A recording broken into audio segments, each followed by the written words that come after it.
Welcome to the Raging Takes podcast with your hosts, Brian Dixon, Kai Zabo, and Dylan Peters.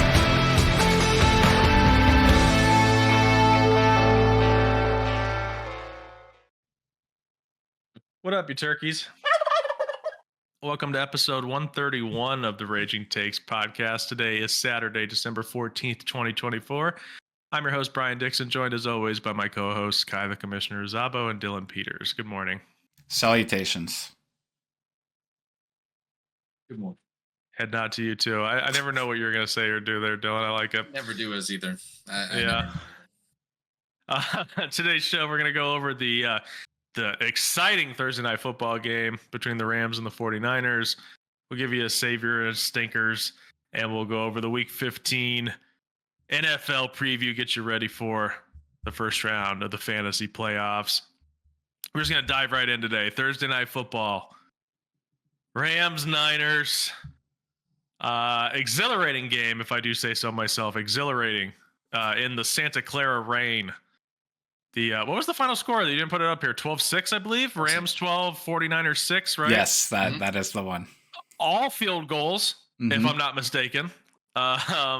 It was just a real shitty football game with very little fantasy success, no matter where you are across the board. Let's break it down here. Matt Stafford, 16 of 27 for 160 yards. If that doesn't interest you, can I give you Kyron, 29 carries for 108 yards, 0 touchdowns. On paper, not a bad game, but for fantasy purposes, you're going to want more than that. You're going to want more than that. Puka, however, 7 for 97. I mean, in a game with no touchdowns, that's pretty okay. dependable. It's okay. Yeah. I think if you were going to tell someone who had Puka that this game was going to have 0 touchdowns, but not tell you what Puka's number was going to be at the end, I think you would have taken 16.7. I think you'd be happy with that. He actually had 11 rushing yards as well. There you go. Yeah. They've been using him more in the rushing game too. That's an interesting development, I feel like, for the Rams. So yeah, also, Kyron Williams had 2 catches for 4 yards. Just saying, in PPR, that's a boost. Yeah, but still. So like 13 points overall, still not great from Kyron Williams. Cooper Kupp, 0 catches on 3 targets. That's just super unlucky if you got him in fantasy, because that's probably not going to happen again. You're probably going to lose now, honestly. Yeah, you're probably going to lose, and you'll probably pop off next week. So, yeah, sorry about that. For the 49ers, Brock Purdy, 14 of 31 for $142 and 1 interception. Definitely not what you wanted. I heard Brock Purdy as a pretty popular streaming pick this week for quarterbacks, so not great there. Isaac Guerrero, 16 for 57. Fought through the foot injury, played, but wasn't super effective. George Kittle, 4 for 61. I think you would take that in this game too, a 10-point game, even though that's a down game for Kittle. You kind of have to. Yeah. And then, of course, the big news from this game, Devondre Campbell, the linebacker for the 49ers, reportedly refused to enter this game in the third quarter after getting left out of the starting lineup in favor of Dre Greenlaw. Kyle Shanahan said that he expects that Campbell will not play again for the 49ers this season. He is not sure if that means suspension or if they will release him. I think they'll probably just cut him, but I don't know yet. They haven't made that decision. I guess we'll start there. What was up with that? Why did he do that? He's salty. Yeah, it's like Dre Greenlaw. Yeah, he's like a staple of their defense. Like, it's not. This isn't just like some Joe Schmo coming back. Like, Dre Greenlaw's a good player, dude. Yeah, I mean, it's just a complete ego problem at that point. I mean, that's the initial report I heard, was it was because he got overshadowed eventually in his position when Dre Greenlaw came back, which is like, you got to step aside and let this guy have it. I mean, you're still going to be in on sub packages. They were clearly trying to bring you into the game still, so it's like the fact that you were throwing a hissy fit does not look good at all. Yeah. And, hey, man, without you, the Niners defense played great. Yeah. Your wins Both over teams. replacement obviously wasn't good enough. You're bottom of the league as a linebacker in the NFL. If you would have played your way onto that field, let me tell you something right now, dude. If you would have played at Dre Greenlaw's level, that wouldn't have happened. But it did. You just aren't good enough on the field. don't have to bitch and complain about it because now you're probably out of the NFL, but he's had a fine season too, 79 tackles in 13 games. So it's like perfectly fine. But at the same time, it's like I said, this isn't just like some guy that you're competing with. Like Dre Greenlaw actually has like a spot on this defense. Like he helped them get to a Super Bowl last year. He got injured in the Super Bowl. And it was a big loss at the time. Read the room. And Dre Greenlaw had a great year last year too. Like he's a good playmaker on the defensive side of the ball. So this is like such a stupid thing to be offended over. Like Kai said, he was still going to be used in certain packages and shit like that. This is supposed to be like a team game and shit like that. Devondre Campbell, perfectly fine player in his career, but I don't think you can be mad at the 49ers here for wanting to use Dre Greenlaw in his first game back. That's crazy. I mean, the 49ers are still trying to make the playoffs. Like, come on, read the room, bro. Yep. Also, like I said, dude, you stink. You pretty much stink on the field. Like, there's no. I wouldn't say he's bad. I mean, he hasn't had a bad career. Hasn't had a bad career. He's good for Green Bay. What I'm saying is, if you're just out there tackling, that's fine. Devondre Campbell, that's fine. You can make tackles all you want. Dre Greenlaw gets interceptions. Yeah, sacks, true. Yeah. Forced fumbles. He disrupts routes. He's a better overall linebacker. And if you can't really see your own limitations as a player and respect a team like, your other teammates, to walk off the field is crazy. Look at Antonio Brown. He never played again. Yeah, that's true. That was a pretty crazy one. Thing that just happened. Mm-hmm. Yeah, that's true. Just less in like the limelight of it, where Antonio Brown just like straight up just like threw his jersey off and ran off the field. Yeah. The actual field where Devondre Campbell like walked back. Yeah, it is the same thing though. Yeah. Well, we'll see if he finds his way on a roster again next year. I think he probably will, but yeah, I doubt it'll be for the 49ers. Yeah. How do you guys feel about the Rams defense going ahead? I mean, I know this is a broken and beaten 49ers team, but still holding a team to 6 points is great. And they have looked good. I got looking on the other side too, like Cooper Kupp having 0 catches. That I don't know. The offense is definitely concerning. I can admit that much. The offense looks a little concerning right now, but the defense is playing pretty decent from what I've seen in the past few weeks. What I mean is I'm treating this game as just kind of like an outlier where it's just, I don't know if you can tell that much from this game because it was like the rainy conditions and shit like that. That's fair. So I don't know how much of this is the Rams defense and how much of this is just that it was just a really bad football game to play in. But yeah, you're right. Only giving up 6 points to a team at home, which I know the 49ers haven't been the 49ers this year, but they still have talent on that team. Debo has gone missing completely, obviously, but that drop was bad. Definitely impressive to hold the Niners to 6 points. But like I said, I'm treating this game as a little bit of an outlier just because of the weather. So I don't know if you can tell much from this game. That's fair. I think you could tell a little bit. Yeah. You could tell that the Rams are a team that can go into somebody's stadium in bad weather conditions and beat them. I mean, I think that the Niners aren't good, but the Niners aren't a cakewalk for teams. They put up fights, especially at home. I think this kind of seals the fate for the Niners. They're not a good team. They're not making the playoffs, but they are still a tough team that's going to play well at home. And the Rams just kind of showed, like, even though it was a pretty bad football game to play, like you said, they still took it over in the fourth quarter.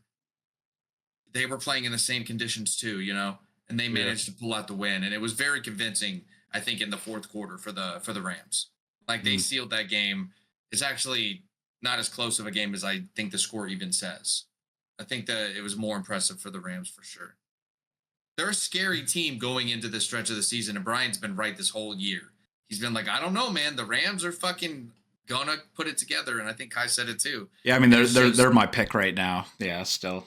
The Rams, like, they could win this division, and they could be scary in the playoffs. It's like, yeah, in my mind, the only thing the Rams needed was just to get hot because they have a top 5 head coach. They have a quarterback that's been in big games and has won a Super Bowl before. So like, they have the pedigree, even if they don't have the most talent of all the teams in the NFL, they have the pedigree to go into a game, give a team hell, perhaps pull out of like a dirty, grungy win. So yeah, I would say if I'm in the NFC, I'm like slightly concerned about playing the Rams like in the first round or the second round. With Puka, and then at any time Cooper Kupp could get you, Kyron Williams could get you. It's if they start putting this defense together, it's like, oh shit. the Rams go from, a middling team to one of the most complete teams going into the playoffs. So, yeah. I mean, that was basically my point. Like, if the defense can stay as it is right now, then the offense just needs to be more consistent going forward. Yeah, they probably could be one of the most dangerous teams in the NFC, not named the Lions or the Eagles. I think Puka Nacua is the most dangerous player in the NFL right now. Oh, he's a dog. Definitely up there. Yeah. Yeah, it's just like you don't feel comfortable in the deep portion of the field when Puka Nacua is playing. Dude, Puka Pooches? Puka Pooches, I like that. Yeah. It's the Dorch Dogs replacement. Yeah. Puka Pooches. Dorch Dogs did not work out this year at all. It did not work out. Puka Pooches one more time. Yeah, baby. All right. Let's get to saviors and stinkers.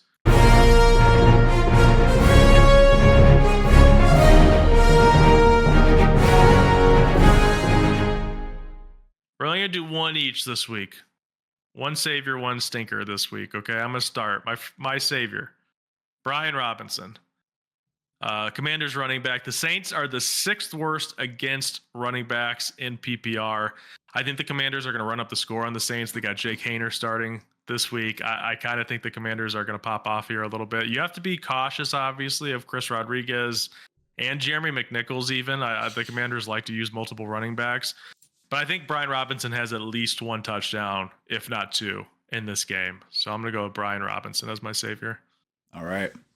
For my Sunday savior, I am going with Rico Dowdle against the Panthers. So the Panthers are still allowing the most fantasy points per game to the running back position. And Rico Dowdle has been hot lately. The last 3 weeks, he's had at least 80 rushing yards, with 2 of those being over 110 rushing yards. The ceiling is great right now. The floor is even better. Just go with Rico Dowdle this week against the Panthers. I mean, he might work out in your flex. He might win you your playoff matchup this week. Hey, man, that's true. Like, that's one of the most, let's see what he's got. Players, yeah. Oh, yeah. For my savior this week, it's going to be, without a doubt, Aaron Jones facing the Chicago Bears.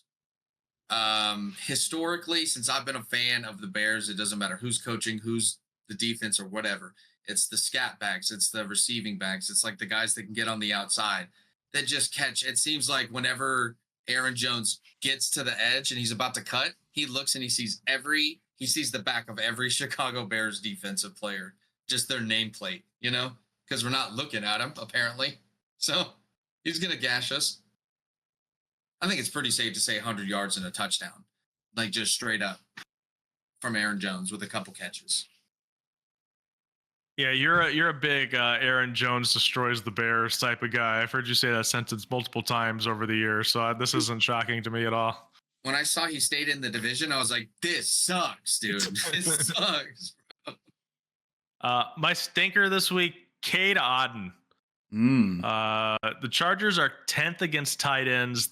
I mean, the Chargers just have a good defense in general. They don't give up a lot of points to the tight end. They don't give up a lot of touchdowns to tight ends. And also, Cade Otton's numbers when Mike Evans are in the game, not quite as good as when Mike Evans has been missing time this year. I don't like this matchup at all for Cade Otton. So honestly, at this point, you probably don't have a better option. There's like the Grant Calcaterras of the world, and like Stone Smart might get the start for the Chargers. I don't know if I'm playing either of those guys over him. I think I'd be a little too scared to, but at the same time, I still don't like Cade Otton's matchup this week. I'm playing him in one of my playoff matchups, and I'm a little nervous about it. So I'm going to go Cade Otton. For my stinker this week, I'm going with Cole Kmet against the Minnesota Vikings. So yeah, Cole Kmet, 2 weeks in a row now without a target. He has 4 games with 1 or fewer targets this season, and only 2 games with 5 or more targets. Yeah, this is not what you want to go into the playoffs with. Like, you cannot risk laying an egg with a guy with this kind of like streaky performance, and especially against a great Minnesota Vikings defense. I do not like Cole Kmet this week. Yeah, Cole Kmet, it's been hard to get him targets. Yeah. With my stinker this week, my one stinker, I'm going to go with Jalen Hurts. Now, hear me out. Hear me out, dude. He's a good player, good fantasy player, right? But this year against, let's just say, good defenses, top half of the league defenses, he has scored sub 20. 16, 17 points, sometimes sneaking up to 20, a little bit above. Great defenses, scores even worse. The Steelers have the best defense, right? Mm-hmm. Yes. So what I'm saying is maybe those touchdowns are limited and those passing opportunities are limited. We're looking at Jalen Hurts scoring in the middling teens. And if he scores above that, I'll be shocked. That's how good the Steelers defense is. Okay. That's fair. That's fair. It's just a spicy one, but it's fair. It's good reasoning. We'll give it a turkey. Yeah, why not? All right, let's get to week 15.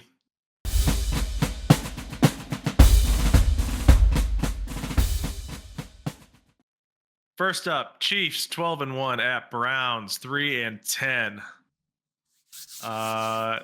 So the Chiefs have opened the practice windows of both Harrison Butker and Hollywood Brown. Butker is going to play. They released Matthew Wright, so it seems as if Butker is going to get the start tomorrow. So that's a big boost for them. They've been fine without him, but still, I mean, obviously getting a top 3 kicker back is going to be good news for a 12-1 team. So good on them. I don't think Hollywood's going to play this week, but it seems like he'll probably play before the regular season's over, which is big news because we kind of thought he might be out for the entire season. So Chiefs getting healthy at the right time, unfortunately. But with that being said, their left tackle, DJ Humphries, is out. He's been struggling anyways, I believe. I think both of their tackles have kind of had tough seasons. So we'll see if maybe the backup can get in there and kind of be better. David Njoku is questionable. Apparently dealing with tightness in his hamstring. It doesn't sound great for him to play, but I guess there's still hope. We'll see. That would be a big loss for Cleveland if he does not play. Cedric Tillman's still out with an injury, but they still have Judy. They still have Elijah Moore. They have that Woods guy. I don't know, guys. Is anyone going to pick the upset here in Cleveland? I don't know. I don't am. know, Jim. Are you? Oh, Yeah, shit. no, I want to make this fun. I want to believe out there that there's a scenario where the live wire arm of Jameis Winston and the tenacity of the Browns defense can somehow pull them through in a weird home game during the early window when no one's really watching the Chiefs game in the bright lights. Yeah. So you're saying they're going to lose when nobody pays attention? That's kind of what, yeah, why not? It's only going to be Chiefs fans watching them lose. Yeah, why not, right? Yeah. No, it's a very entertaining idea. It's a very entertaining idea. Do you think that they overlook Cleveland? What was that? They don't overlook teams, though, do they? The Chiefs? That's why they don't lose. I mean, they don't really. I don't know if they're going to. They don't really play great football though either. So I mean, they're playing bad football, and if you're playing bad football against Jameis Winston, he might make you pay because he's just gonna even if he throws like a pick or two, he's gonna throw like 50 fucking times. And that's true. Let me see something really quick. No Njoku might hurt them big time though. That's like a big, especially with no Tillman too. Like that is a pretty big part of their offense. Like I know Judy and Elijah Moore are still perfectly fine, but David Njoku being out would be a huge damper on that offense, I think. I want to pick the Browns, but now I'm seeing you pick the Browns, and I'm like, well, to get a leg up in the standings, it would be so smart for me to pick the Chiefs here and try to get a free win off of you. But I kind of want to be the guy that went in on the Browns here. You kind of shocked me. I thought you guys would both go Chiefs. Hey, Dylan might pick the Browns too. It might sweeten the deal for you. It doesn't look like he's going to. It looks like it's going to be maybe a little rainy tomorrow in Cleveland too. So it's going to be a little bit of a sloppy game. That just bodes bad for Jameis Winston, I think. I think he can win sloppy games though. That's just it though too, he won that snow game. He definitely won that snow game. But I don't know, man. I mean, it's spicy. It's spicy for sure. Yeah. I'm gonna pick the Chiefs here. Okay. I'm gonna say it's gonna be a sloppy game. Yeah, maybe the Browns are in it. Yeah, but it's like the perfect game to get Harrison Butker back to win by a field goal. It's just the story we all know. Yeah. And they win every game by a field goal or like 6 points or 7 points. Yeah. I'm going to pick the Browns too. I'm just going to stay. I don't know. I have a feeling about this one too. I just think that Jameis Winston this could be a trap game. Jameis Winston could steal one. This is almost certainly going to go so horribly for me and Kai, but I had a feeling about this game too, where I'm not saying like the Browns are amazing or anything. This just feels like a trap game. The Chiefs aren't playing great football right now. Jameis has the ability to light up the scoreboard. It feels like it could happen, so I'm gonna go with the fun outcome and say that the Browns win. Fair enough. The Chiefs are gonna win by a million. Bengals 5-8, Titans 3-10 in Tennessee. Orlando Brown Jr. is out for Cincinnati. Tony Pollard did not practice Friday, currently questionable, so that would be a big loss for Tennessee. This is a very winnable game for Cincinnati to try to keep their playoff hopes alive. And I personally think the Bengals are going to wax the floor with the Titans. Now wax the floor, I don't mean it's going to be like 42-0. I don't think the Bengals defense has that in them. But I do not see the Titans scoring enough points, especially if Tony Pollard doesn't play. And I shouldn't say that can't see them scoring enough points because that's what the Bengals defense does, right? Is allow 1 million points. But I just think the Bengals are the better team. They're playing good football, really good football on the offensive side of the ball. I think Higgins will bounce back this week. Chase is obviously going to have a normal Chase game like he does every single week. I think Burrow has a normal Burrow game. I don't think the Titans defense is as good as they were at the beginning of the season with the injuries and whatnot. Give me Cincinnati convincingly. Yeah. No, I'm definitely taking Cincinnati too. I mean, the Titans defense is tough, but it hasn't been that tough to where it's just winning them games because their offense, in addition, is also just so awful. So I think just with this game, yeah, like you said, the Bengals, they could make the playoffs, maybe, if they win out from here on out. But also, I think just Joe Burrow, man, I think he's like looking at the stat sheets and he sees that, he has the most touchdowns in the league. He has some of the best passing numbers in the league. And maybe he wants to go out with a bang. And I think it's going to keep continuing, especially against a overall bad team in the Titans. So, yeah, give me the Bengals in this one as well. I'm going to take the Bengals. And I believe that they win this game. They're 6-8. They're not tightly in the playoff race, but they could be. They need a lot of help. They could be considering like what they have coming up, like a game against the Broncos right after Christmas. Is this a schedule game? No, there's only a couple, but they played the Broncos at that week 17. So that's a game that could be solidifying them the 7 seed. True. Yeah. So this could be the start of a Joe Burrow resurgence for the MVP conversation. What I'm saying is if they make the playoffs and he has 46 touchdowns and less than 10 picks and 5,000 passing yards, you have to give him MVP if he throws for those numbers. I don't think so. I don't think you have to. I think Josh Allen has already won it. But what if you consider the situation that the Bengals started in and then they somehow sneak into the wild card spot? I mean, I feel like they don't give MVPs to like 7 seed teams though. But the quarterback is the whole reason for getting to the playoffs. I get the argument, but I think Josh Allen has already, unless Josh Allen just pulls a Kirk Cousins the last month of the season, I think Josh Allen's already won it. I don't really think anybody can do anything to catch up to him. I think those last 2 games kind of solidified Josh Allen. Yeah. Josh Allen? Yeah. Josh Allen. Okay. Is that how I was saying it? Commanders 8-5 at Saints 5-8. Josh Allen. Jake Haener will start for New Orleans. Marshawn Lattimore will finally make his debut for Washington against his former team. Oh, was this the plan? Noah Brown is out for the season with a kidney injury. Oof. And in turn, the Commanders have claimed KJ Osborne off waivers from New England. Not bad. Not bad. Hey, honestly, decent wide receiver to find on the waivers right now. So we've been KJ Osborne truthers before. We have. I don't expect him to get involved yet in the offense, but we might see him down the line, maybe in a playoff game or something like that. We might see some KJ Osborne reps. I imagine De'Ami Brown's probably wide receiver 2 at this current point. I kind of like that, honestly. I like De'Ami Brown a lot. He's okay. KJ Osborne is a red zone monster. Yeah. Let's not forget that. He scores touchdowns in the red zone for some reason.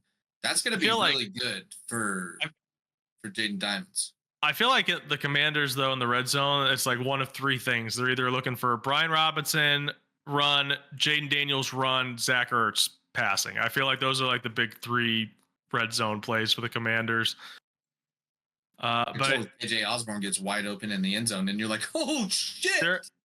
There is a path for KJ Osborne to get some reps here eventually. I don't think it'll be this week. I don't think it'll be next week. But like, I would not be shocked if we saw like a KJ Osborne playoff touchdown in Philadelphia in Wild Card Weekend or something like that.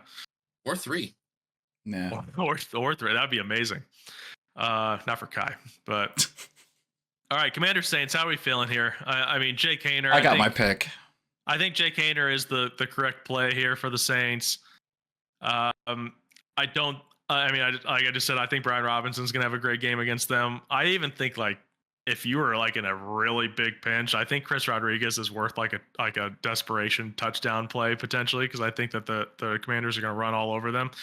Give me the Commanders. I think they're going to win by, I'll say 10 points. I think that the Saints will, they'll score some points, but it's not going to be enough. I think the Commanders are the better team, and I'll pick Washington here. Yeah, me too. I have the Commanders picked as well, but I'm calling it scoregami as well. All right. It's a lot of scoregamis you're calling here. I know. Give me a prediction of a scoregami, dude. If you're gonna call a scoregami, I need you to come correct with a scoregami. I kind of just come up with. Well, there's actually a website for it, but I was gonna say like 38 to like 16, something like 38. Is 38 to 16 a scoregami? I don't know how you. I don't know how you work this website. All right, we'll call 38-16. I don't think 38-16 is a scoregami, but we'll call 38-16 scoregami for the Washington Commanders here. Okay. Moving on, Ravens, Giants. Baltimore's 8-5. New York is 2-11. Tommy DeVito is going to start. Drew Lock has been in a walking boot, so it seems like it's probably going to be Tommy Cutlets the rest of the way. Do what's right, Tommy. Win this game. Win this game, please. I don't think he's going to. Yeah. Baltimore, I believe I heard correctly, is a 16-point favorite in this game, if not 16.5. So Baltimore, big time favorites on the road in New Jersey. Remember what Lamar has only lost twice ever to NFC teams. One of them was the Giants, but I don't think this is going to be one of those losses. I think the Ravens will win. I don't know if the Ravens will cover, but I do think the Ravens will win. What's the weather like in New Jersey on Sunday? Dylan, do you know? I was East Rutherford. I was getting this the Scoregami website is like pretty good, dude. Okay, so Kai, 38 to 16 is not a scoregami, I'm guessing. 36 to 16 is not. You said 36 to 16. You said 38-16. Yeah, that's not a scoregami. I'm looking at the weather in New Jersey. Cold. Any wind, rain? It's gonna be like 10-mile-hour winds. Nothing crazy. Rain? No rain. No rain. Okay. I'll say Ravens. 39-15 is a scoregami. All right, we'll go with that one. 15. But yeah, I'm going Baltimore. I don't know if Baltimore's going to cover that point spread, but I'll say Baltimore wins. Yeah, I'm taking Baltimore too. I mean, this is a perfect bounce back game for them. Dude, the Giants shouldn't want to win. You know, that's not how the players. That's not how the players think, though. I know, but they don't have the talent to win. Who knows if who knows what the heart is like in that locker room, what the coaches think, or all this other shit. So it's like a down year for the Giants. So this doesn't seem like a winnable game to me. This doesn't seem like a trap game, or it's going to be a close game. We've seen what the Giants have, and it's not a lot. Yep, I'm with you. Picking the Ravens. I'm a little nervous about like Malik Neighbors in this game. It seems like he always has like a slow first half, and then they just kind of even it out with like garbage time. So I think he'll probably get you like decent production, especially because the Ravens have such a bad pass defense. But like him and Tommy DeVito, they did not look like they were on the same page in the one game that we saw them together in. The matchup is really good, and I don't know. There's a chance that he just gets peppered in garbage time, but I'm starting him in both leagues. I have him in for playoffs, but I am nervous about that. I will say that DeVito just doesn't inspire a whole lot of confidence in me, but it is what it is. So, all right, we're all in Baltimore. Mm-hmm. Dallas 5-8 at Carolina 3-10. Trayvon Diggs is out, will not make the trip. I'm gonna say I'm straight up Panthers. They're just playing really good football right now. The Cowboys are not. Every time I pick Carolina to win, they fuck me, and every time I pick them to lose, they fuck me. So they're probably going to lose this game, but I don't care. I'm still picking Carolina. So I'm picking the Panthers to get their fourth win. I had Carolina pegged for this one too. Yeah, they are playing good football right now. I kind of want Bryce Young to win some more games too in his career. It'd be nice feeling for all of us. Man, yeah, the Cowboys just don't look good, do they? No. They don't really inspire a lot of confidence. I don't think they should really try to win either, honestly, at this point. They do know where the moon is, though, a year out. You know, the Panthers are playing good football. They've lost to 3 pretty good teams. This is a home game for them, which should be nice. Yes. You know, the home fans are probably getting a little excited. I wouldn't be surprised if more fans show up to see some good football, you know? Mm-hmm. Who knows? So the home environment should be better for them. I know this is not an upset pick either. I don't think. No, I think Carolina's probably favored if I had to guess. It's like 50-50, but I'll take the Panthers anyways. Like, I would love to disagree with you guys and create some parity in the picks and stuff, but this is the sensible pick, and also, I think they're the better team. Yeah. I'm going to guess 3.5 point favorite, Kai. Am I right? Did you just look that up? -3. -3, it's just the home field advantage points and shit. Like, I think they'd be favored in Dallas too, to be honest with you. I think they're just playing a lot better than the Cowboys are. The Cowboys look very uninspiring. Okay. Jets 3-10 at Jaguars 3-10. Good Lord, this is an awful game. Breece Hall expected to play, but have backups in place in case he doesn't, because I'm a little nervous about that one. DJ Reed is doubtful.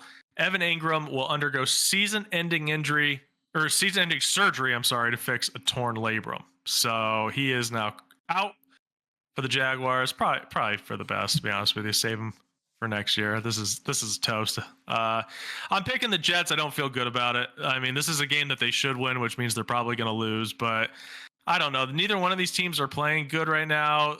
They're both just like in complete turmoil, like always. But the Jets have more talent, so I'm going to go in New York to win. Yeah, I mean, that's pretty much the most sound logic you can come up with for this game. So with that being said, I'm picking the Jets as well. I can't believe there are 6 teams in the AFC with a 3-10 record or worse. 6 teams, all 6 of them are eliminated. In the NFC, only 1 team is eliminated. And that's the New York Giants. That is astronomically bad how top heavy the AFC has become. Yeah, I mean, and just like the past few years before this year, the AFC was one of the stronger conferences. Damn, dude. Yeah. And this is just a matchup of 2 of the worst teams in the NFL, huh? Just 2 of the pretty much, yeah. teams in the NFL. It's in Duval County. Those fans are crazy still. Give me the Jaguars to win this game. Oh my God, Dylan's picking the Jaguars. Wow. Well, it's just Trevor Lawrence is out for the season. All of a sudden, Dylan's a Jaguars fan. I'm not a Jaguars fan. You're a Jaguars fan. You love the Jaguars. You're just talking to me off pod about how much you love the Jaguars now. I heard him. I was talking about all types of big cats. And he went to Jacksonville last weekend on a vacation, and now he just won't stop talking about the Jaguars. Yeah. Jacksonville's a great place. It's just a shitty game, dude. And I just think the Jets find ways to lose. Yeah, they do. They'll invent a way to lose versus the Jags this weekend. It'd be nice. Mac Jones, dude. He knows the Jets, Mac Jones. Yeah. He knows their weaknesses. He's been on plenty of them. He knows within the Jets, you know? Dolphins 6-7 at Houston 8-5. Sorry, I just had to make sure I put you down as the Jaguars. Miami 6-7, Houston 8-5. Teron Armstead is doubtful. Jalen Petrie is out for the season with a torn pectoral muscle. That sucks for them. I mean, the Dolphins are playing pretty good lately. They look like the Dolphins again. Waddle and Hill are both getting involved. The Texans are up and down. I mean, honestly, this could go either way. I don't know who I'm going to pick yet. It's in Houston. Do either one of you guys have your pick? Yeah. Let's hear it. It'll be above 40 degrees, so I think the Dolphins will win. Oh, wow. Okay. No, I'm just kidding. This is a must-win game for the Dolphins. Isn't it an indoor stadium? Yeah, it is. That's the Yeah, I know. It's the joke. I get it now. Yeah. Thanks, Brian. No, dude, it's just a must-win game for the Dolphins. I mean, they're pretty much at the back end of the teams on the bubble. You know, it's them and Indy chasing Denver and LA and Houston. I mean, technically, you know, it's a big game. It's a big game for both sides, honestly. Houston needs this win too. Huge game. The Dolphins have been firing on all cylinders. They finally got Tyreek involved in the game last week with a bunch of targets. It seems like that offense is finding its groove. Tua's been really, really, really good. And that can't be understated how good he's been doing like the last 4 weeks or so. So, yeah, I think that Miami at this point, it's not they're a better team than the Texans. They're an equal team to the Texans. Yeah. And I think and their offense is probably better. And honestly, their defense hasn't been awful or anything this year either. They've had moments where they're actually very strong. I don't think they've consistently put it together all year, either with run defense or pass defense. But at times, both of them have been like pretty good. Mm-hmm. So I'm with you, actually. I think I'm going to pick the Dolphins as well. They're just playing really good ball right now. You're going to go Dolphins as well? Okay, so we're all on Miami. I mean, it wouldn't shock me if the Texans won. This is more about Miami than Houston. I mean, Houston isn't playing like amazing, not nearly as well as we thought that they would this year, but they still have the talent to win this game very easily. Nico Collins, Joe Mixon, either one of them could just pop off and just destroy the Dolphins. But I'll go ahead and just ride the hot hand with Miami and see if they can keep this comeback going.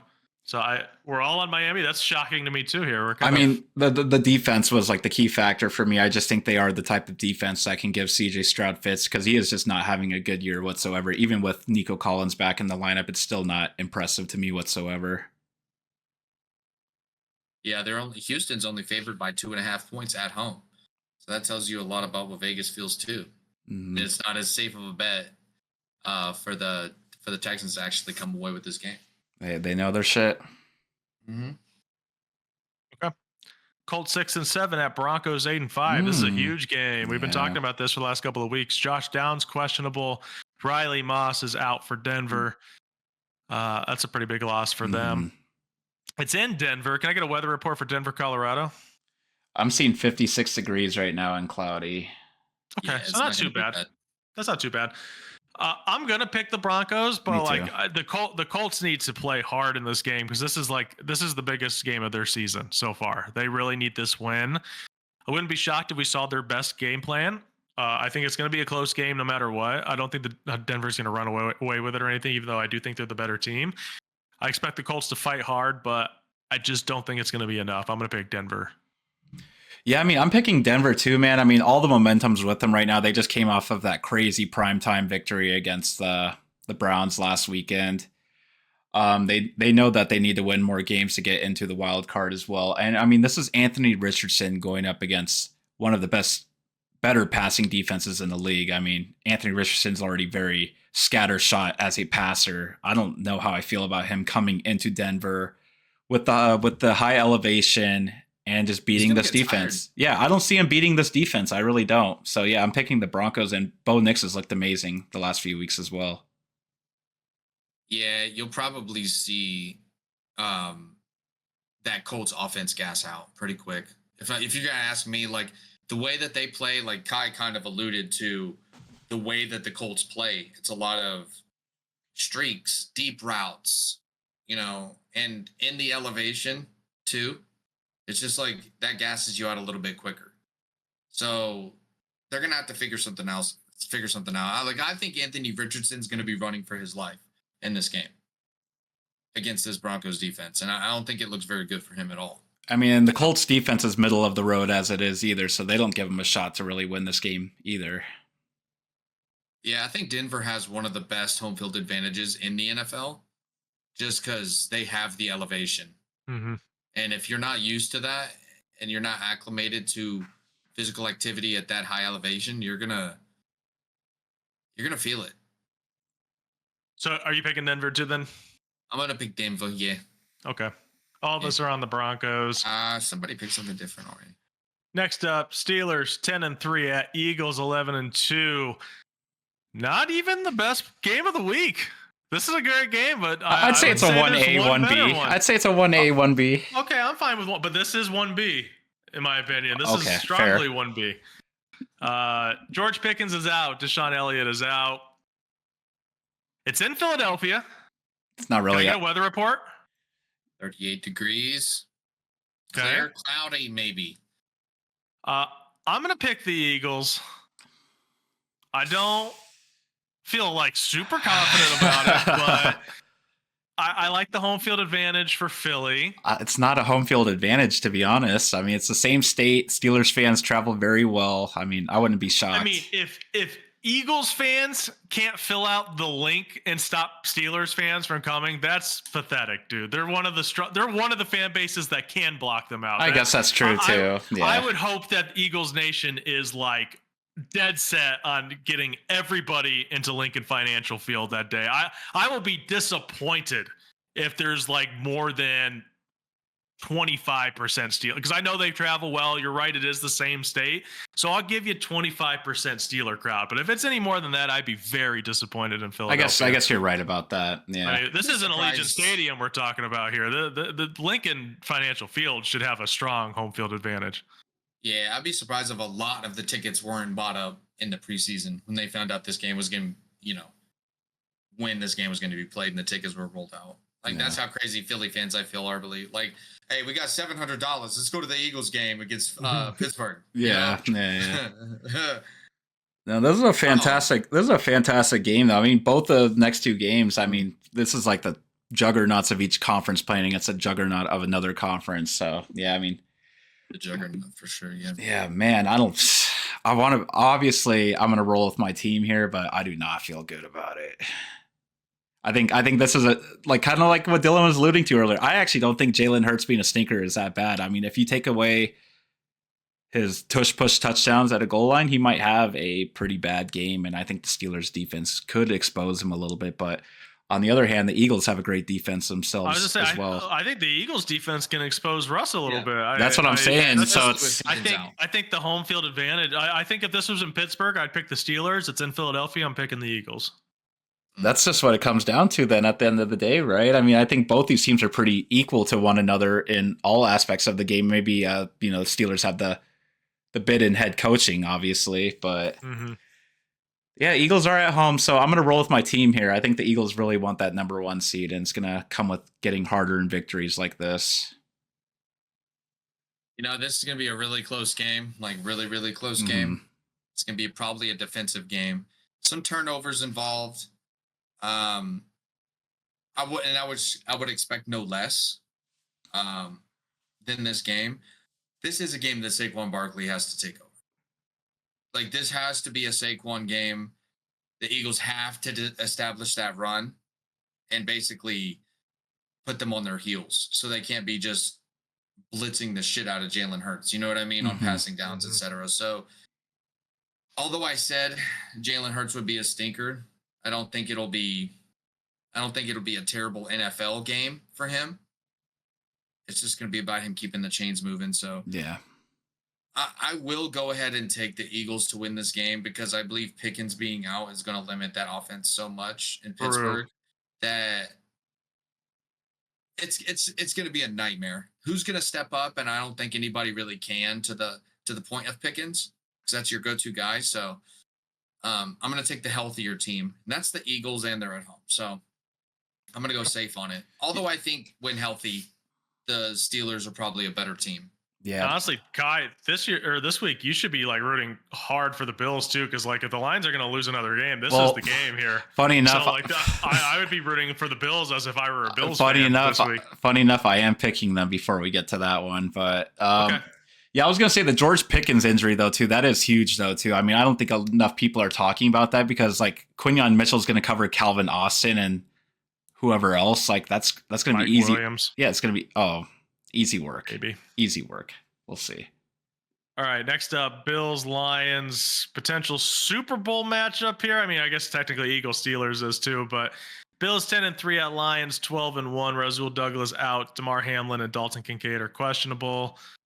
Kai already said he's picking the Bills, so go ahead, give us. I just think I know this is just like kind of a poor excuse for a reasoning, but I do think that they are due for a loss. I think they've kind of been getting by. They've had some hits with their defense and stuff. It's going to break at some point, and why not against one of the better teams in the NFL? You're not going to lose too much face over it. I just think the Bills actually do have a legit shot at winning this matchup. Well, they definitely do. I'm going to pick the Lions. It's at home. It's in Detroit. I think the Lions are going to be charged up for this game. Like they're going to smell blood in the water. They know that this is a big fish that they're playing right now in Detroit. I think the Lions are going to be extremely ready for whatever the Bills have to throw at them. But what they have to throw at them might be too much. So, like, I'm not saying that the Bills have 0% chance to win because they have as good a chance as anybody of beating the Lions. So, I think, like I said, I think Kai should be definitely rooting for the Bills big time as if they were the Eagles. Like, it should be like literally on one screen is the Eagles game, one screen is the Bills game. I imagine they're both on at the same time. I actually don't know. They are. So I'm going to pick the Lions. I think this is going to be a legitimately great football game, though. Like I'm extremely excited to watch this game. Yeah, and I think the same. I think the Lions are going to win as well. I think Dan Campbell, his attitude has rubbed off on the entire team. Basically, Dan Campbell brings that nobody's better than us. Like they think they're better than us. They never were better than us.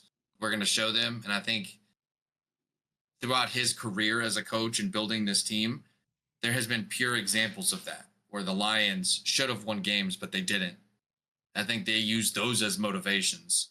You know what I mean? So this is kind of like just that year where they're putting it all together. And I got to give it to the Bills. They're good, but they lost to the Rams. They got exposed a little bit, and their defense got exposed. So we're not looking at an unbeatable Bills defense, but I think the Lions will I think that the Lions is going to put the Bills defense. I think the Lions defense is going to be the key in this matchup. If they can hold up just enough, I think the Lions have every shot of winning this pretty easily. Man, go ahead. I was just going to move on. You can keep going if you want to. No, go ahead. Pats 3-10 at Cardinals 6-7. Kyle Duggar is questionable. Christian Barmore is questionable. Christian Gonzalez is questionable. Three pretty big pieces for the Patriots defense right there. Cardinals have been struggling lately. This is a game they got to win, I think. It's in Arizona. I'm going to pick the Cardinals. Me too. But the Patriots are a tough team. I don't think they're a good football team, but they are tough. I think they play teams pretty tough. So I don't think this is going to be an easy one for Arizona, but this is a must win. They have to win this game. I'm going to go with Arizona. I think they pull it out. Yeah. So, I mean, originally on my original saviors list, I had Kyler Murray on there because I do think this is a game that he can produce against, because the Patriots, they've allowed a top 5 quarterback in at least 5 of their matchups this year. So, I mean, it's just like he has all the ceiling in the world to blow up against them. I do think this game has a little bit of trap game potential to it. Like this is a game that I think the Cardinals can absolutely lose just for no reason at all. But I'm still going to take the smart choice here and take the Cardinals. A lot more to play for. The talent gap between the Patriots and the Cardinals is not wide. I'll say that. Although if all 3 of those defensive guys misses, it gets a little huge. Wider for sure. Yeah. It definitely wouldn't be surprising if the Patriots pull something out, because in Patriots fashion, that's what they always do. But yeah, that's a home game for the Cardinals. You lose this game, you might as well just stamp an X on your forehead and go home, because that division's looking so solid now, and the rest of the NFC is so solid. 6-8 ain't gonna cut it, and they can't dig out of that hole. So they got to win this game to stay relevant. Cardinals. Okay. Next up, Tampa 7-6 at LA Chargers 8-5. Another decent game. Yeah. LA Chargers. Bucky Irving questionable. I don't know if he's going to play or not. Honestly, I have zero idea how they're going to play with that. Even if he does play, I think he'll probably get limited work. Back injuries you don't want to fuck with, man. That's tough for like a little running back like that too. So I'm a little nervous about Bucky Irving if I were to play him in fantasy this week. Sterling Shepard questionable. Will Dissly out. Ladd McConkey still questionable. That would be another huge loss if he were to miss another game. I mean, this is a game that both of these teams desperately need. Desperately. And they're both banged up. I don't know who I'm going to pick yet. Do you guys know? Man. Go ahead, Buccaneers. I'll take the Buccaneers to win this game. The toughness, the Baker Mayfield, the Mike Evans, the Rashad White. The only thing that should bother the Buccaneers on that defense is can they keep Baker clean in that pocket against Khalil Mack, Bosa. That's what I'm worried about. Tuilu Pilotu, is that his name? I don't know. He's fucking dope too. He's got the most sacks. Derwin James is probably going to lock down Kate Otten. You know, this is a Mike Evans show. Like, Mike Evans, what can you do? Go out there and show us. Like, you're the best. You're one of the best receivers in the league. We're going to need you. So, yeah, man, I think it'll be a close game, but I'm going to take the Buccaneers in this one. The Bucs have done good this year. They've beat the Lions and the Eagles. They've shown what it takes to beat good teams, and they will beat the Chargers at home. Yeah, this was just so tough because the Chargers do have one of the better defenses in the league, and the Buccaneers have one of the worst defenses in the league. But at the same time, the Chargers are banged up on offense. They haven't looked right in the run game since J.K. Dobbins has been out. Will Dissly is out. Ladd McConkey might not play again the second week in a row.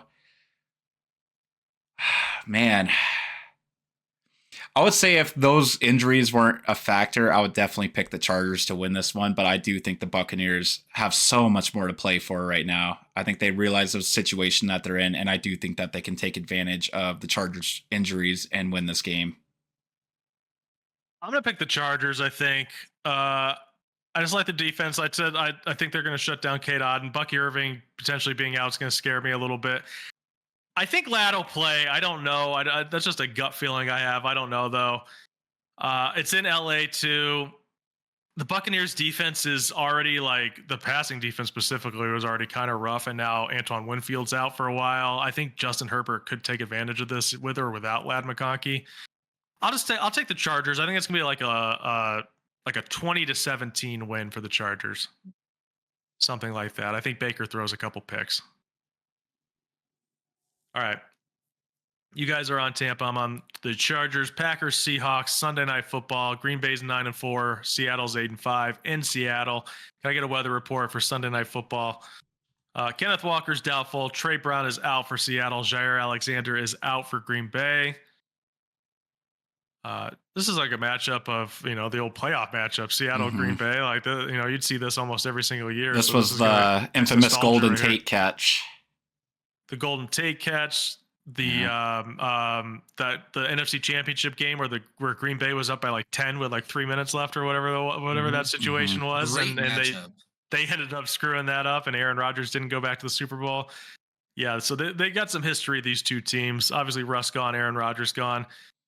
Can I get that weather report? You got it? It'll be about 48 degrees with a couple showers. Okay, it's a normal Seattle weather.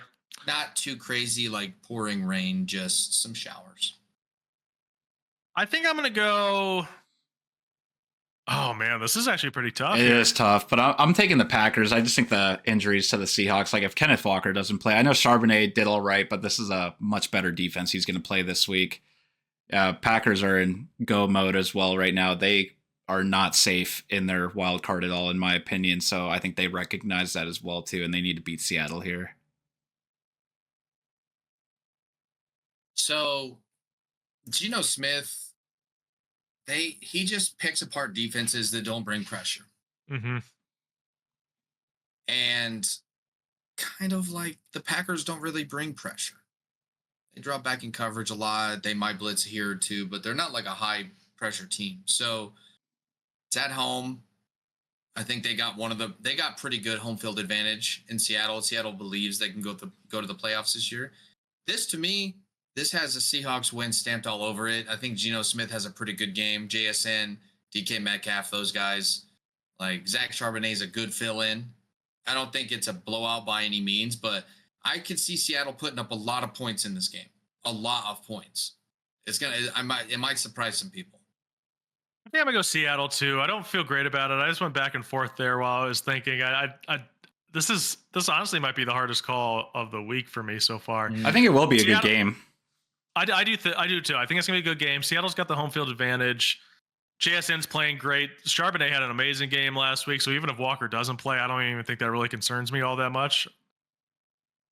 I'll take Seattle. I feel like they're the hotter team right now, and I'll take them to win. I think if it was in Green Bay, I would pick the Packers, kind of like similar to what I said earlier about the Eagle game, but it's in Seattle. I'll pick the Seahawks. Okay, 2 Monday Night Football games this week. Oh. Both of them stinky. The Bears 4-9 at Vikings 11-2. Roshan Johnson is out. DeAndre Swift did not practice Friday. He's questionable. We'll see if he plays. I don't think it's really going to matter. I think that if he plays, he's going to have a bad game, and if he doesn't play, I think Travis Homer will go out there and have another bad game. So I don't see the Bears having a chance in this game. Minnesota already beat them in Chicago. This one's in Minnesota. I think Sam Darnold is going to have a really good game. I know the Bears are like decent against fantasy quarterbacks. Darnold's on fire right now. I think he has something like 11 touchdowns and 0 interceptions his last 4 games. I expect Jefferson and Addison both to light it up. I think the Vikings are going to kind of just tear apart the Bears. Sorry to say, Dylan. No, it's okay. Yeah, I think it's going to be a lot different than the first meeting this season. Yeah, I think the Vikings kind of decisively beat the Bears this time. Yeah. I think a loss is good for the Bears, though, honestly, heading into next season. Mm-hmm. So, yeah. Saying it. Yeah, I'm good. It wouldn't surprise me if this is like a 28-0 game in the second quarter. You know, that's just what it's been like for the Bears this year. And then we'll just like unnecessarily score like 25 points in the second half. You know, it is what it is. Like that defense looks lost without Eberflus calling the plays. Our offense looks inept. We just got steamrolled by the Niners, who then scored 6 points the next week. So that's cool. Like, I don't know. It depends on if the defense shows up, but I don't think they will. I think you're right. Jefferson, Addison, Aaron Jones, TJ Hawkinson, Sam Darnold, all of those guys are startable in fantasy this week, and everybody should be in every starting lineup if you're competing in the playoffs, especially just because of how dude, it was a ghastly performance. Like that was worse than some horror movies watching that game against the Niners. So, yeah, it's going to be hard for the Bears to win a game the rest of the season. All right. So we're all on Minnesota then. All right. Final game. Falcons 6-7 at the Raiders 2-11. Monday Night Football Part 2. Jacoby Myers questionable. AOC did not practice. Still trying to fight to play this week. If I had to guess, I don't think he plays, but I don't know. Max Crosby also questionable. I would imagine he's going to play, but who knows? Same old game here. I think this is a very winnable game for the Raiders. I really do. It is. Even with Desmond Ridder. I think Ridder, the revenge factor makes me nervous. I'm the biggest non-Desmond Ridder guy on earth. I was shit talking him all last year. I think he wants to prove himself against Atlanta. Atlanta's also just doing absolutely dog shit lately. I mean, Kirk Cousins hasn't thrown a touchdown in like years, dude. I know they're still moving the ball decently. Like Darnell Mooney had a really good game last week. I'm gonna pick the Raiders. I hope I'm wrong. I think they're accidentally gonna win this game. I can't pick the Raiders. I just can't. I mean, it's a great argument to why they could win this game, but I mean, I do think that this could be the game where if Kirk Cousins just starts off and he's just awful, I think Michael Penix does come in this game and wins this game for the Falcons. The talent gap is just way too wide for me to pick the Raiders here. I'm sorry, either way. That's a pretty big assumption out of you, though, because the Falcons have shown no proof that they're even willing to do that at all. So they're just gonna just pick up and just throw him out there in the middle of the game. Like, we haven't even heard whispers that he might start a game. I mean, even without Penix coming in, I just think the talent gap is still too wide. Yeah, okay. It's the back-breaking picks, man. That's true too. Yeah, it's the 7 to 8 play drive that looks promising that's ended by a red zone interception. Because he has been moving the offense. It's just he's throwing like the back-breaking picks. It's overthrowing a wide open receiver on 3rd and 12. Over the middle. It's the drops. It's like everything that's like back-breaking about the Falcons right now. And I kind of agree with Kai. I would love to see Michael Penix enter, the game after like 2 early interceptions. Like, everybody hopes it happens. Like, we need a turning of the page. We need to see what Penix has, and the Falcons should want to see what he has. They should throw him out here to start this game, but they won't, and it makes no sense to me. I'm still going to take the Falcons, though.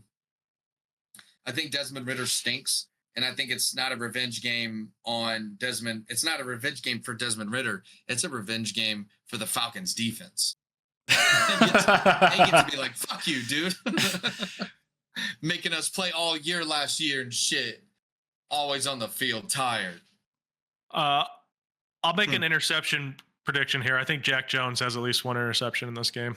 So I know the Raiders secondary is beat up right now, but Jack Jones had a pick last week against Baker. He is very, very capable of I'll throw that prop in for you. Pick 6. I think Jack Jones has a pick on Kirk Cousins. I think he's going to be baiting Kirk Cousins, and I think Kirk Cousins will take the bait. So he has active hands. Yes. Okay. That's it for us. As always, you can find us at Raging Takes everywhere: Facebook, Instagram, Twitter, TikTok, YouTube. You can email us ragingtakes@gmail.com. I'm at Montana Sauce on Twitter. Kai is at RTP Kai, and Dylan is at Such a Wise Fool. We'll see you on Tuesday. Good luck in the playoffs.